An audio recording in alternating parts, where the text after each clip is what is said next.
So I've been a hairdresser since 1987, so I know a lot of you guys. I saw the eyebrows. You weren't even born. I know, trust me, no. You were what? Yep. Yeah, so I've been a long time doing hair. So where do I do hair? I still work out of a cost cutter salon in Colorado. So I'm not, yay, thanks. I'm the Colorado girl. Yay! Love it. Yeah, but so the thing is, you guys, when I went to cosmetology school, and Cost Cutters was a brand new brand at that time, you know, they had just started a few years before. But when I was in cosmetology school, I was talking to my instructor, and it's like, well, where should I go to work? And she was like, oh, Leona, there's this new concept coming to Colorado. There's 4 salons, you know, and it's Cost Cutters, and you should start there. It's a great place to start because they're going to teach you how to cut hair. And then I was like, wait a minute, didn't I just learn that in school? But they're going to teach you how to cut hair, and then you can start there, and then you can move on and do something else if that's what you choose to do. So I started with these franchisees, and they were Barb and Randy. And you guys, when I got into the Cost Cutter stores, they really made me feel valued as an employee, and then they took the time to train me. And I was not a natural hairdresser. A lot of you guys, you know, are natural at what you do. I had to work really, really, really hard to be able to do hair. So they invested in me. They took their time. They helped me develop in the company. You know, I went through different roles for management, and then they started this program called the Design Team, which was for the trainers. So I really wanted to move into the world of training, and that's where I moved, and that's where I've been ever since. So my passion really truly is our Cost Cutter stores. I don't think there's any brand out there that is like our brand. So when we go to work, we are family, and I know you guys feel that in your stores, you know, and look, how many companies can say they have events like this? So not very many. So, you know, Cost Cutters has always taken very good care of me, and I will be here till the day I die, or they push me out with my walker. It's been too long, Liam. It's been too long. No, but I love it. So I'm super passionate about our brand. And, you know, I think that we always have opportunity to grow within the role in the company that we work for. So that's a little bit about me. And then a couple of the questions that were asked was, one of them was inside the haircut. You know, if I were looking to build volume and support, why did I not do it on the top of the head? You guys, for me, the reason why is that the technique of texturizing is kind of like building a house. I can't put the roof on before I build the foundation of the house to hold the roof up. So if my customer is saying, you know, my problem really is up here on the top of the head and I need volume, if I do a lot of texture on the top of the head, it's not going to support the volume. It's this that supports the volume on the top of the head. So where those little cutouts come into play and can be so important is they push the roof of the house up so you can get your volume and support that way. Now, it's not to say you don't texture on the top of the head, because you can also do that to create some different texture and movement, but you have to push something from underneath to get the hair to move up in the end result. So then from that question came another one. It was, can you do these techniques with texturizing shears or a thinning shear? You absolutely can. The only thing that you just want to remember with your texture shear, mine went away. Oh, hang on, guys. I was like, where did I put it? The way the teeth go is the way that the hair wants to go. So if I was doing something on the bottom of the haircut to do support, if the teeth of my shear are facing down, it's not going to build support into the haircut. I need to flip it so the teeth would push up. So whatever direction the teeth go is the direction the hair is going to want to go, because this is where the short hairs would be placed in the haircut. So if I want a guy's haircut to move back away from his face, when I come into texture, I need to go back away from the face with the teeth. So, you know, I personally like an interchangeable blade so it's easy to flip around, but wherever the teeth point is where the hair is going to go in the end result. So thank you very much for the questions that you had. So did you have any other? Is there questions out there that might have popped up that nobody asked or wanted? No? All right. Oh, they got serious again. I have a question. Yes, ma'am. So how many like little like notches are you doing? Let's say you wanted to build you know, the volume on top, and you're saying that, you know, this has to support the top. So you're obviously going to have the teeth facing, as you said, upward, correct? Yeah. So how many notches would you say? Like, Yeah. So great question. I'm a fan with the texture blade with doing more of a point cut. So even when the blades, even though they're facing a certain direction, I would either go into the interior like I'm point cutting or into the ends like I'm point cutting. Because the challenge with the texture blade too, especially depending on how it's made, is you have one hard edge shear, and sometimes that hard edge blade is hard to camouflage in the rest of the hair, but if you point cut with it, it wouldn't be. So, did that answer your question? Yes, ma'am. Yeah, but I'm a huge point cutter fan, so, Okay. yeah, with anything, I do a lot of movement that way. Are you doing it more towards the base, mid shaft, or? Oh, so great question. Where would you place it in the hair? Yes. Usually if you're trying to build volume into a haircut, an inch away from the scalp is going to give you the most volume. As soon as you go to the mid strands, you're going to debulk the hair, and then as soon as you go to the ends, you're going to cause the hair to collapse. So, and that's something too, like I have a ton of hair, you guys, and so really to get my hair to lay down and stay shattered, everything on the bottom of my haircut is really broken up with the texture blade. So it stays, down. Yeah, but as soon as you go to the ends, the hair will become, they say in beauty school, they said it becomes lifeless. It's just because it collapses the shape. So yeah, great questions. Any other? Would you recommend doing like an inch away with really long hair though? Wouldn't you worry about some of that hair wanting to stick? Yeah, so great question. The inch away is like your safety zone. If the hair is longer than an inch, it should not pop up through the rest of the hair. Unless they have a growth pattern or really strong resistant hair, then you could go a little bit farther away. But there's a nice little trick that you could do where you just take a strand of hair. So this is kind of like your texture tail for a customer. Just take a strand, and then when you take the strand, like bend it, and see how it carves that little C shape into the hair. As long as I stay outside of that C in the hair, I can texture from that point out, and you'll never have a problem. So on this person or this little girl, if I were to go closer than that, I could possibly have a problem. And then when you texture in a growth pattern, texture with the growth pattern, and it will lay nicely for you. Great questions. Any other?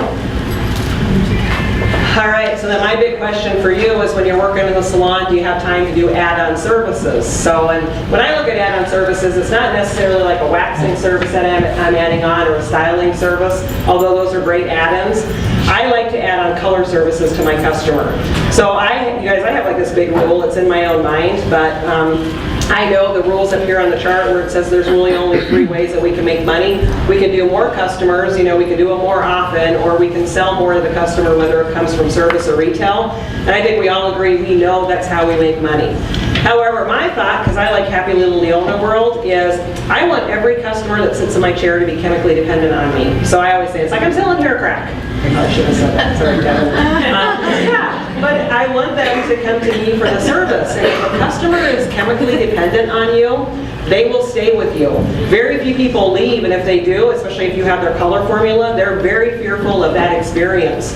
So I say if it sits down long enough, you should perm it, relax it, color it, do something to keep them chemically dependent on you in your store. And if you guys don't do relaxers, color it, perm it. You guys still perm, right? I love perming, so yeah. So do something like that to make the customer know that they need to come to you in your store to get that service.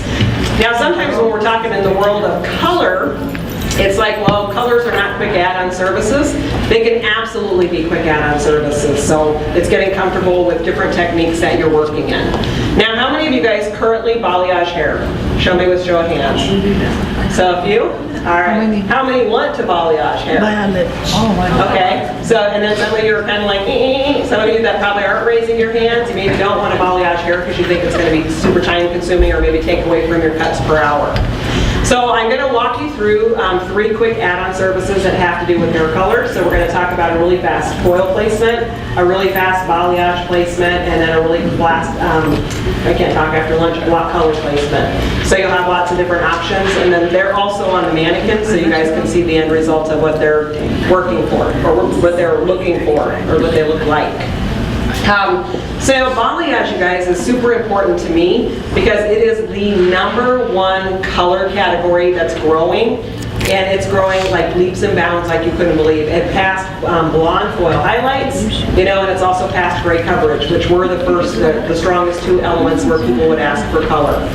And then, like I said, you can have techniques that make it super fast and super easy to get the end result of it. So now, will you go forward for me for a little bit? So when we're talking balayage is, it maybe gets a little confusion with it. So is it a balayage, is it an ombre, is it a sombre, is it a color melt? What differentiates the looks of how they feel? Balayage is really similar to the world of foil, which basically means when you're coloring the hair, you have a core or a depth of a darker piece and your highlight is sitting on top of it, just like we're doing foil in the hair. However, we're just doing it without the foil in the end result. So you're going to see when I start getting into the techniques, everything that I'm doing is going to sit on the top of a large section. The bottom of that large section is giving me the depth of the color that I'm looking for. So the mannequin on this side and then also the lady over here, they're wearing the same balayage techniques, so it depends on how far or how extreme you push it. But something with balayage is you'll always have depth in the bottom of the color. So it has more highs and lows, more of that highlighted feel. So where is that different from ombre, sombre, color melt? They all transition to much lighter towards the ends, and the ends get solidly light. So could you balayage, though, a person and have a balayage with a solid end blonde? In result, you absolutely could, but it's just kind of differentiating where you want to go.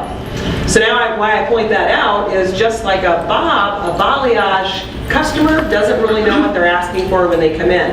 And again, if I asked you to break out your phone and just type in the word balayage, you're going to see things that you would never even imagine would fall into the world of balayage, but that's what our consumer sees when they're looking for the technique that we're going for.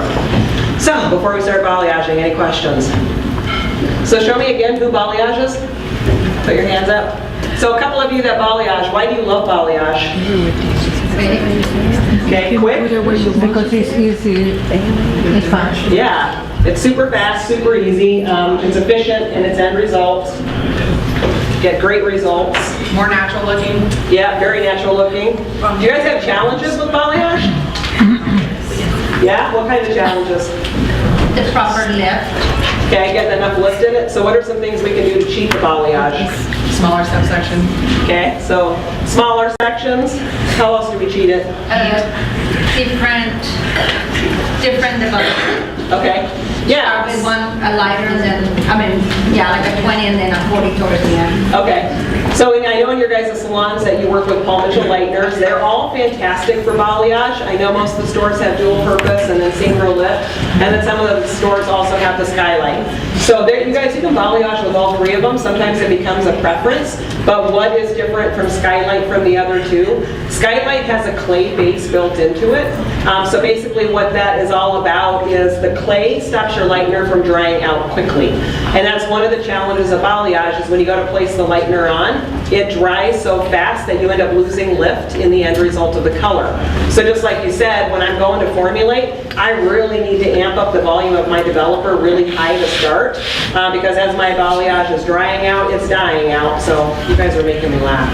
Sorry, get distracted. I just see him giggling. Yeah, so when you see that happening, you have to compensate it. The other ways that you can compensate is you can balayage in foils. You can balayage and use plastic wrap to incubate the hair, so that way your product is not drying out and you get more lift. Or, like I said, up the volume of developer. I personally like to use high volume of developer and try not to do incubation on the hair, so with the foil or the plastic wrap. And the reason why, you guys, is sometimes in those products, they can cause your lightener to swell and puff a little bit. And if that happens, your balayage is going to move and create problems for you. So I'm more of like a little natural balayage girl, just paint it on and let it process. So now I'm going to ask Carmen to help me with a couple of things. Just Carmen, that Carmen. You Carmen, yeah, that Carmen. That Carmen can help me too. If you're going to do a ton of balayages, I would suggest that you get balayage brushes. They're basically brushes that have a much longer and a much softer bristle because they make the blend work on the hair much easier. So what's going to come around is just your traditional Paul Mitchell brush, and then another one that's going to come around is a balayage brush that you can also get from Paul Mitchell. But I just want you to feel the difference of them. And if you actually place them on your arm, you can feel how softly they blend. So that would be, I would say, the first thing is invest in a balayage thing. So will you just pass them and then actually hold my bowl for me so they can see? So now with the balayage, I'm going to show you just like the simplest form of the placements, and it's the points that we put onto the actual highlights, or where we put the highlight points in. And then one simple pattern, and then I'm going to move you into a super quick pattern. Both of these girls, their balayage was done with just 9 sections. So it's a very fast application, and it gives you a lot of differentiations or whatever highs and lows within the hair in a very quick process. All right, you guys have questions yet? You can tell I get all excited. It's like, here we go. Now for your product mix, you want your product to be a little bit thicker in consistency. So even if your dual purpose says mix a scoop at an ounce, you want to put a little bit less developer in your powder. You want the consistency of your lightener to be like Cool Whip frosting or Cool Whip topping. If it's too thin, it's going to move and transfer onto the hair, and if it's too thick, it's going to dry too fast. So that would be your best go-to. I would say between Cool Whip and maybe Greek pudding. Or Greek yogurt. Is it Greek yogurt? Yeah. So kind of like those consistencies are going to be the best. And then again, if you're starting on virgin hair, I would go at least 30 volume or go to 40 volume because you need to get maximum lift. Now you'll have other tools that you could use for balayage. So you can get different types of paddles that can help in the application. I'm kind of an old school balayage girl. So I basically like just use my brush and then kind of go right out of the bowl. But when I go right out of the bowl, I don't necessarily go this and then that. I actually put it right on the back of my wrist as I'm working. So now what I use is use this as my palette to be able to pick up my color or my highlight. So it makes it come pretty quick for me. So now the first technique that I'm going to do is called a single point. So basically a single point is going to be one highlighted area or one high, and then it's going to look like it disappears towards the ends of the hair. And then we'll just move into the different types of placements you can do. So keep in mind when I go from this section to this section, I'm not saying to do that on a customer. I'm going to give you 4 different options of how you could apply it, and then you could choose where they would lay the best on your customer's hair. So another trick with your balayage is with your sections, you want to, in a traditional balayage, take triangle sections. Because triangle sections are always going to blend really well. So all I did on this mannequin was split her hair into half, and then once it was split into half, I just did a V section on the back of the head. That's going to give me my first 2 placements for my balayage. So I take my section, I'm going to give the hair a little pinch together, and then I want to hold some tension on the hair. I don't want to hold it quite to 0 though, because it doesn't give me enough room to work. And I don't want to lift it too close to straight off the head, because the hair is going to buckle too much, and then if it buckles, it's going to be hard to control the application. So it's kind of, I'm going to say kind of close to 45, but not exactly. So I pick up my product, I'm going to have to stay there and I'll do with it. So now I'm going to do, yeah, I know. It's like, where do we go? Where do we go? I'm always in your way. Maybe. All right. So I'm going to pick my product up off my gloves, and all I'm trying to do is get a pretty small bead of product, and then I'm going to start the actual application step. So when I go to apply, I'm heavy-handed, so I can't start my highlight where I want my highlight to start because I'll get too much product on and then it's very hard to blend off. So I start a little bit lower in my application, and then I just real lightly start to fan the section or fan it to where I want that little highlight to go. And then again, if this was a real person, I would be like this so I could see the section that I'm working on, but I'm trying to leave it open for you guys. So now that is considered to be a single point because I have one explosion of highlight that's going to work its way up. And then what I need to do is determine, as I'm working down the hair, how much lightness do I want to see on the rest of the surface. So for her, I want it pretty heavy, so I'm going to go about halfway, and then I'm going to go lay more product on. Now, a trick with your brush is the flatter your brush is to the hair, the more product you're going to lay on, and the heavier it will be in the saturation, the more lift you're going to get. The more you start to tip your brush like this, you're actually going to start pulling product off of the hair. It will blend really well, but you're not going to get a lot of lightness because we're actually too much softening the hair that we won't be able to lay enough product on. Does that make sense? You guys don't know me yet, I can't talk after lunch, so you just have to tell me if it doesn't make sense. It's like, what? It's like I eat and my brain shuts off, I don't know. All right, so I'm going to keep my brush really flat to the hair, and then I'm almost using it like a spatula or like I'm decorating a cake or something. I'm laying the product on really, really, really heavily. And then for me, I hold on to my ends until I have everything blended through this area. Then I saturate the ends. The reason why is if I saturate the ends and then start blending, now I've got a mess in my hands and it kind of slows me down. So now the first type of blending that you can do is start pivoting your brush. So if I want to start blending it out, I'm going to take my brush more on a vertical, but see how it starts to pull that product off? So now all I'm doing is just softening where everything comes together to soften up the line. So that's one option you can do, and then I'll show you another one. Once I have that done, I would finish saturating all the way through the ends. And then if she wants it highlighted, everything stays on the top of the surface. It doesn't go underneath. As soon as I start saturating underneath the section, it's going to start taking on more of an ombre feel. Good so far? Yeah, so that's a single point. I always check, because sometimes you'll get like a little heavy transfer area underneath. So if I think I have any hard edges, I'll just take my brush and do that, and then wipe it onto a towel. So that way if I lay another section of hair down, that wouldn't transfer onto the next section. So that is your single point. And then again, you can determine how high or how low you would want it. Now personally, on this section on the back of somebody's hair, I do two single points, one on each side. The reason why is most women want lightness around their face, but they want it to take on a real round shape as it falls around. And this will give you the great starting point for that. So now, as I come to the other side, I still want to keep my brush flat to the hair. Did you guys see okay over there? Did you see it? You have to tell me. And you guys come closer. You're like my farthest table over there. You can come closer if you want. Now, ideally, I'm going to come on this side of the hair, also put my highlight in. And then notice when I'm sweeping the hair, it's actually my elbow is doing the work with the color. It's not my hand. So that the whole name behind balayage, where it came to be, is it's actually a sweeping motion that you're doing. So I'm basically letting my elbow do the work for the blending, not necessarily this as I'm blending. So then again, that would be another single point just on the opposite side. But you can do a double point. So a double point is basically now you're going to put highlights in two areas. And then a lot of times people call this a V section. If I ever get an area that's a little bit too heavy, I can just tap it with my finger to help it blend. And then this is personally my most favorite way to blend. I'm going to set it on top and hopefully lose it. You can blend with the brush, you guys. I like to use my hand. So I just basically slide right over the top of the surface. I think it gives a softer blend to the hair. And then I always just have like a rag towel at my station if I need to wipe my hand off. So that's considered to be a double point. Yeah, and then again on a customer, I wouldn't necessarily do those like that on her. I would choose which one I was doing on the bottom. And then the same thing, everything just sits on the surface, so underneath should be really dry, just like a highlighted wheel. So now what I like about this type of pattern when you balayage is as you're working up the head, everything just blends and flows really nicely. So the two techniques that I would show you, they're the only ones I really use, you guys. So I don't find a lot of, there's a lot of other, techniques, but I find that these are the fastest way to get the best impact in the color.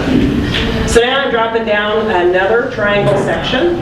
And then the triangle section, though, it kind of just connects my two parts from side to side, but it doesn't go all the way out to the outside of the hairline. So it kind of sits about halfway in between those other two sections. And then the reason why is when I pinch this together, and then as I go to place my highlight in, you would see when these would drop back down, they kind of sit in the void of the other area or the dark section of hair that I had already placed in. Does that make sense? Yeah? And if not, if it doesn't make sense, let me know. So now another placement is a W pattern, or it's called a triple point. So now what's going to happen is I'm going to have two highlights on the outside, one in the center, then they're all going to blur together on the rest of the hair. So this gives you the heaviest dimension out of the three. So it's great for the customer that is like, I want a ton of highlights, then go into this one. I always start with my outside sections first. And your highlights don't all have to go up to the same point. I always say with these techniques, they're sisters, not twins. They want to be in the same family, but they don't have to look just like each other. You guys are way too serious. Okay, so I always put my little highlights in first. I'm like crickets. And then decide where I want my highlight to be in the center, and then place that one in. So that's where you start to get that little W pattern in it. And then I can start saturating the ends. So this is pretty similar to what a lot of you use, technique-wise? Yeah. Yeah? Yay! And you'll really like the other one. Okay, so now just a quick tie into the lift of the hair. The whiter your product is, the lighter your balayage is going to get. So if I can still see a lot of hair through the balayage or through the product that I'm working in, I'm only going to maybe get 1 to 2 levels of lift. If I see more whiteness on the hair, then I'm going to get much more lift in the end result. But ideal balayage is to go about 3 to 5 levels in lightness without doing any type of incubation on the hair. Does that make sense? Yay? Do you guys have after lunch fatigue? Yeah, we might have to do a little activity and then I'll show you the super fun one. All right, I gotta do one more. I know, we're gonna go into a rotation. Nah, because we'll get into the other especially since it's so fast. Okay, so once I do the V section, kind of across, then another V section. Usually in the back of this one, it takes about 9 sections to get it done as you work your way up. This one's super pretty too. The technique is actually called petals because they look like a lotus flower when everything's placed on the whole head once you move up. Now, if your product is moving on you and you're worried about it transferring, like if I were worried about when I drop this section down, when it lays on this one, it could go onto the bottom of the hair, I could just place strips of cotton in and that would keep every section off of itself. But you'll find if your product is the right consistency, you do not get a lot of transfer. What do you guys think about the back of the wrist? Does anybody do this? No? You have to try it. Huh? Yeah, you have to try it. I just kind of did it one day and then I didn't like even realize it, but when I went to school, we had to put everything on the back of our wrist to apply it to the hair. So I was just kind of like, oh, and then somebody was like, yeah, instead of going to the bowl, or whatever, yeah, it does make it easier. Okay, so now the last one is a full surface paint. So a full surface paint is for the person that really wants their hair to look like it's been highlighted, but they still want the free-form process of it. What I'm going to do is paint the whole surface and then get it to blend really lightly up to the scalp area, but still leave that core underneath very dark or very large. All right, so I always start low, you guys, just because I'm heavy-handed. And then the flatter the brushes, the less risk you have of painting or pushing the product through. The more you lift the brush up, the higher chance you have of pushing the product underneath. So sometimes people ask how many balayages I do when I'm in the salon. I usually go into the salons on Saturday, or I'll go in, if I'm on the road on Saturday, I'll go into the salon on Friday. And I usually do 6 to 8 balayages every Friday or Saturday when I'm in the salon. So I love them. I usually work a 6-hour shift, so it's something that you can do really, really quickly. And like I said, what I like about balayage, I don't have to work hard to get customers, because usually I do a balayage and then they send me a bunch of customers because of the balayage. And I'll turn her so you guys can see in just a second. How much do you charge for it? Haircut prices are always a little different just because of the demographic area, but our balayages start at $79.95 or $99, well, it's $95 and then they go up from there. But for like this length of hair, if I toned her and all of that, it'd probably be about $120, $150. That's what I was thinking. Yeah, and then, if you do your trim or whatever. So now, even though this one is a full surface paint, she's going to have the most highlighted feel to it. It still just kind of like disappears at the scalp. And then same thing, it just stays dry underneath, so everything sits on the surface. And I think that's probably one of the hardest things about the balayage is you are leaving a core, in the hair that stays dark, and that's what makes the movement or the feel happen of what's happening in these 2 photos. Okay, so questions on these ones?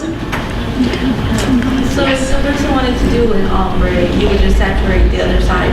Yeah, so if they wanted it more ombre or more solid towards the ends, I would saturate heavily towards the ends and then push it through. And you could also use a board for that too. The only thing is that when you push it through, you would want to take your bottom section too and make sure that it's blended underneath, because if it looks like there's a hard line, it would have a hard line in it. Another nice trick with blending too is you can take your brush and then instead of doing everything down, you can flick up with your brush this way too, and that also gives you a nice soft blend. That's usually what I tend to do underneath, because it's easier underneath. Great question, thanks. So this would be more traditional. You would just keep working up the top. When you get to the very top section up here, it would fall into a small triangle, so everything covers up and blends really well together. And then as you work on the sides, you can just work diagonally up the sides of the head to complete the sides. Usually it's 9 sections here and about 2 to 3 up each side.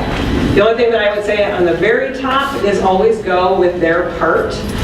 Because with their part, if you do it in the center and they part to the side, your balayage isn't going to shift really well. So work off wherever they part their hair. What if they change their part? If they change their part, great question. I would do it right down the center then, and then when you do the money shot in the front, just make sure you work with whatever side they go on. And I'll show you guys a money piece. I'll also show you a trick of foiling on the money piece. Yes? So when I try this technique, the problem I have is I don't have an even lift. Like some places I feel like it's like blonde, and some places it's like orangey. Yeah. So that could be two issues. It could be the product is getting thinner in the area where it's lighter, it's not as heavily saturated. So that could be one, or when you're going to take it off, maybe it's getting taken off too soon. So a good thing with your balayages, you guys, is place them on your customer, and then what I do is have my customer move to another chair that's open in the salon, and then I'll place my next balayage. You want to let this stay on the hair till your lightener dries. When it dries out, it dies out, so you don't have to worry about it lifting too far. But you should really be able to take the hair and do this, and it starts to powder and flake. That is when you can shampoo it off. Because if you have an area that's still really wet and an area that's really dry, the area that's really wet is going to look brassy, and the area that's really dry is going to look blonde. So that might help. Do you let them dry fully? Yeah, but it's the same strength, the same piece of hair. I don't have the same lift on the same piece of hair. Not Yeah. a different section, but the same Yeah, one. then it's saturation. So you have heavier, wherever, the whiter your product is on the hair, the lighter it's going to go. So if it's heavier and lighter in different areas, that's going to impact the balayage. And even on this, you guys, too, I will keep building if I need to. I'll put a layer on and then let it set for a second, and then put another layer on, and then let it set, and then put another layer on. So there's some instances where this hair is white when it's processing. I don't try to ever do it, though, all in one sweep, because then sometimes it pushes through or it's harder to blend. So sometimes you have to build it up. Yeah, but that could be too.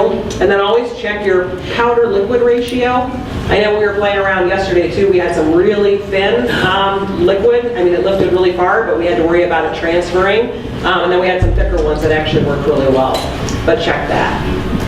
Yeah. But that's probably it. That's the hardest thing, the saturation. Yeah. Great question. Any other questions? Yes, ma'am.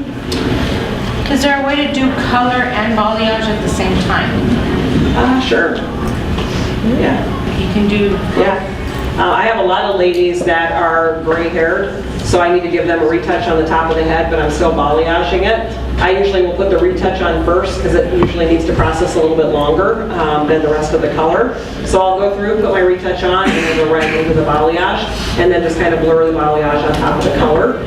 But keep in mind, if you blur the balayage on top of the color, it's not going to be as blonde as the ends would be where there was no color. So, but I usually do them in the same process. But I always color first and then, yeah, go in. Yeah, great question. There's a ton of money in balayage, you guys. I personally like doing just 6 to 8 clients a day. And my last Saturday in the salon was over $1,000. So just with balayage, yeah.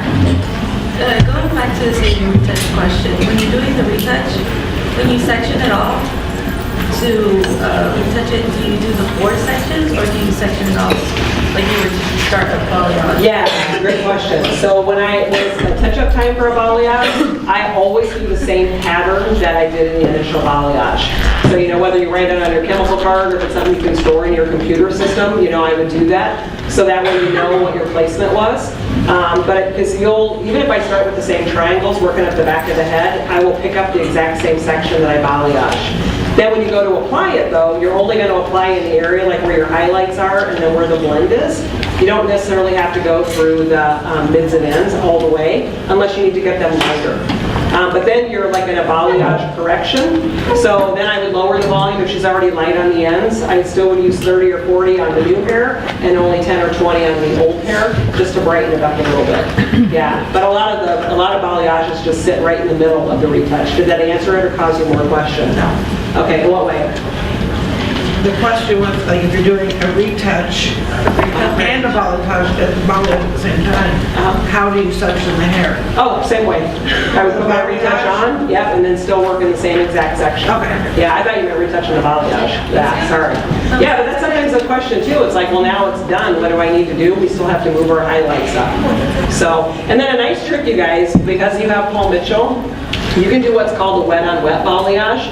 Because sometimes the hair is just so fragile, you have to buffer what's happening with your lighteners. So if you use the Avapui Moisture Mist on your already pre-lightened ends, spray it on, then overlap your lightener. You don't have to worry about having a lot of breakage or concern in the hair, but still lower your volume. But the Moisture Mist is a great tag on too for balayage. Great questions. Okay, any more? All right, you guys, it's after lunch. Is it morning here? Or is it just me? Huh? I'm like, I thought, Yeah, it's hot. So, okay, now I'm gonna pass her around, and then if you guys love this technique, I would say snap a photo of her sections on the phone, on your phone. But this is a super fast 9-section balayage. I have 2 smaller sections just in the front. These would be for little extreme money shots in the front, which I'll show you some techniques that way. And then will you flip forward for me? Yeah. So this is my most favorite, and that's how the 2 photos you saw, this is how both of their hair was done. So you literally are just going to part the hair where your customer naturally parts her hair. You guys, I'm going to pass it so you get a close-up photo of it. She'll come to every table. But wherever your customer parts their hair, you're going to do a point from that part on the top of their head. And then from the high point, you're just going to go to the ears. So you're getting the front section, what lays forward versus what lays back. In the back section, you're going to do 5 pie-shaped sections that go from the pivot point on the top of the head down to the hairline. Now, a side note too, you can do this on short hair. This bob was also done with this technique, so you can really vary it and how it goes. Hers, only half of her head was done. And then she was toned with copper penny and shiny penny and marmalade. So a combination of those 2. Lying to myself. Okay, so once you have your sections, in the side pieces, you could have 2 sections or possibly 3 sections, just depending on what you're doing to this little front hairline guy. Many instances I do it just with the 2 sections in that front section. So that's kind of what it looks like in 2D. I guess this is 3D. So you guys take a peek, and if you want a photo, take your picture and pass it around. You gonna help me, Mrs. Stella? All right, so on this mannequin, I have the same sectioning in place, but the sides I haven't divided into 2 pieces yet, but I do have the back divided into the 5 sections. Now you guys, with this technique, I played around with less sections in the back, and I played around with more sections in the back.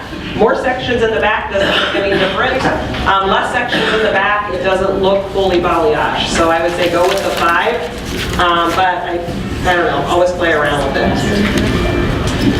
So now I am right-handed, so standing behind her, I'm going to start on the right side because it will make it easier as I go to do my placement of my color.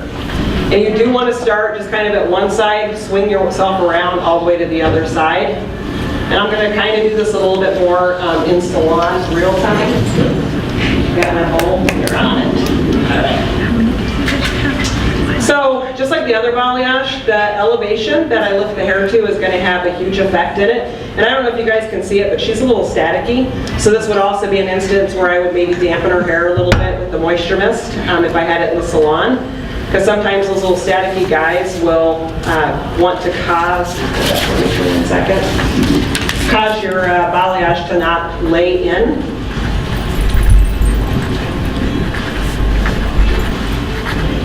And then, let's see, I feel backwards. You know how you're on the wrong side of your station? I will tend to hold this almost like I'm cutting hair to put my first section in. And the biggest reason is just so I don't start dropping my elevation down as I'm working. I need this to come straight off the top of the head just to get my highlight in. Because if it's laying too close, it's really hard to get the highlight on the top of the section. All right. So I'm going to lift it coming straight out. And then I'm literally going to start just right on the top of this section and start painting my highlight on. Now you could go all the way to the high point of the head if you want. If that ever happens, just dry it out. Or you can stagger where your highlights sit. Okay, so real world question. Where do most women want lightness? Front or back? Front. So then I'm going to go right in the front of the section and start saturating it now. So again, I'm going to decide how high I want to saturate it, how much blonde do I want to see. And then same thing, anytime I see a technique, I'm like, whoa, wait a minute, you're putting a really hard line in there, Leona. That's going to be horrible. What's cool about this technique is when I drop it down, even if I have a super hard line in that, see how it starts to shift? So you can't get a line in this balayage because you're working with the round of the head, so it will move its way down. However, I still want it to be soft. Hold that for a second. And you guys, my best way for blending, I love to blend like this. If you guys are Gai Tang fans, that's a little Gai Tang trick. So just gives the softest blend possible. And then same thing, I always hold on to my ends till I'm happy with all of that, then work my way through. Now, if she wants it super heavy, I could saturate the other side, and I'll get a lot more blondness in the color. But you can just see how kind of now I have a little highlight, and then it starts to disappear, and then it gets soft. So usually at this point, people ask too, could I do W's? Could I do V's? Could I surface paint? You can do any of the other techniques that I showed in the same type of section, just depending on what you're looking for. Good so far? Yeah? Are you guys in a food coma? No? All right. All right, so now I go to my next section. So now on section 1 and section 2, my highlights are going to be more towards the front of the section and then sitting here. When I get to the back center, I'm going to do a little bit on each side just for balance on the back of the head. So now I don't want all my highlights to go high. I want it to go a little lower. So I'll just start lower in my application and then start working my way down. And then on the little bobs, I just let the bottom piece drop out. All right, so you guys good so far? Yes. So who loves hair color? You have to like clap or something because I can't see the right now. So now the big question why I'm working, why do you love hair color? Bueno, tengo que avisar primero. It's fun, it's different, it's creative. I like it because I'm like, I can take them to the bank. Yeah. All right, so now I would be in the center section. And then same thing, you guys, you'll see too, like where they drop with the highs and lows. You know, this of course is going to come all the way to the top of the head. I dropped it lower. I have this big little gap. That made sense. I have a divide in between, which creates my low light, and then of course my flash of color. So now in the center section, I like to do the highlight a little higher again. And then I saturate both sides of the section. The reason why is depending on how the hair moves in the back, I might look a little darker to one side, and then I saturate them both. And then, can I tell you guys a huge mistake? Does it freak you out when I tell you I've made mistakes? No? Okay, I'll tell you on the next section, you have to remind me. Yeah, because I think that's the thing, is sometimes we learn techniques or we'll see something on YouTube or at a hair show and then you go back and try it and then all of a sudden something happens and it's like, that's not what I thought was going to happen. So it's like, why did that happen? So I usually find out why something you shouldn't do something. All right, so the same thing I would saturate over here. So now as I'm saturating, I'm not trying to make everyone marry right next to the other one or match up to the other one. I just want them close in how they're blending. And then the two photos that I showed, they were all saturated like this. There was not like a lot of highlights. Okay, Mrs. Stella, I'm going to need to charge my wrist in a minute. Okay, so now on this one, let him help me, Mrs. Stella. Okay, so see how the side's totally dry? I mean, that's ideal what you're looking for from side to side. But now, just because this is right in the center of the head, I want to give a little kiss of lightness to this side also. But I'm not pushing it all the way through the center. When I drop this down, you're going to see that there's still a like dark core that sits right in the center of the section. That will keep it having that balayage feel. Unless they want more of a ombre feel, then feel free to saturate it all the way through. All right. So it's kind of like what it's looking like as it's processing. So here's where I made a mistake with this technique. I started there, went here. Where do you think I put the color on this piece? On the right side. Okay, and what happened? Yeah, so she said I put the color over here on the right side and not the left side. Put it underneath. Yeah, so as I went to shampoo it, this side of her head looked darker. So what I want to do now, once I'm past the center, I'm going to flip and my color's going to sit always towards the face in the section. So yeah, make sense? Yes. All right. So now what do I do with these little front guys? No. All right, I might need to clean my brush quick. If my brush gets too goopy, I always clean it off, especially if I'm going to do the money piece in the front hairline, because that's the most important for what the client sees. And I generally would not grab my customer by the nose like that, but today was her lucky day. So I'm just going to kind of split it down. So ideally, I would have two sections. that I'm working in. So like that. But when I'm coming over the top of the head and looking down on it, it's not to a small point like the other sections are. It is, I actually have much more room because it's a rectangle on the top of the head to put my highs and lows in. So what do you guys know about the money piece? What do you know? Or some of you guys like, what are you talking about? That's my face. It's right in the front. Okay, so it's that little piece that kind of trails the front hairline. Why do they call it the money piece? That's where you see it. It's the money piece because if you get it right, people will pay you $1 million to put it in. Right. Yeah, it is. So basically, what is the money piece? It's a highlight that follows the shape of the face. So it kind of peeks out from underneath the hair. So it's not something that I'm putting on the top surface of the hair, and I'm not putting it way underneath. It's going to kind of like trail where the hair would naturally sweep around their face. So the easiest way to find it is to lift the hair up really high, and then kind of drop it down. And what I'm doing is watching where the hair buckles in that little C shape. That's where I want my money piece to sit. So that way when her hair comes down, it sits and just has a little blonde piece or kick right towards the front.